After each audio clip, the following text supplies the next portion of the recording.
اللہم صلی علی روح سیدنا محمد فی الارواح وعلی جسدی فی الاجساد وعلی قبری فی القبور وعلی آلہ وبارک وسلم۔ جب حضرت نوح علیہ السلام اپنے امتیوں کو لے کر کشتی میں بیٹھے تو انہیں کشتی میں ایک بوڑھا نظر آیا۔ اسے کوئی پہچانتا بھی نہیں تھا۔ آپ نے ہر چیز کا جوڑا جوڑا کشتی میں بٹھایا تھا، مگر وہ اکیلا تھا۔ لوگوں نے اس بوڑھے کو پکڑ لیا۔ وہ حضرت نوح علیہ السلام سے پوچھنے لگے کہ یہ بوڑھا کون ہے؟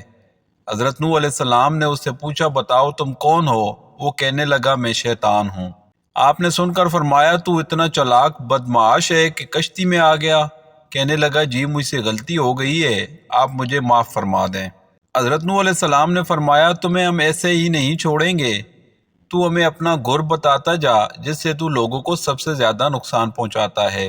کہنے لگا، میں سچ سچ بتاؤں گا، البتہ آپ وعدہ کریں کہ آپ مجھے چھوڑ دیں گے۔ آپ علیہ السلام نے فرمایا، ٹھیک ہے، ہم تمہیں چھوڑ دیں گے۔ وہ کہنے لگا، میں دو باتوں سے انسان کو زیادہ نقصان پہنچاتا ہوں، ایک حسد اور دوسرا حرص سے۔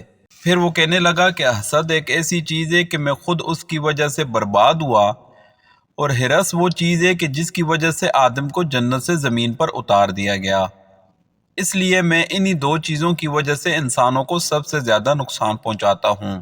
دوستو، واقعتاً یہ دونوں ایسی خطرناک بیماریاں ہیں جو تمام بیماریوں کی بنیاد بنتی ہیں۔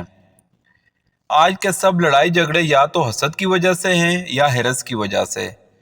حاسد انسان اندر ہی اندر آگ میں جلتا رہتا ہے، وہ کسی کو اچھی حالت میں نہیں دیکھ سکتا۔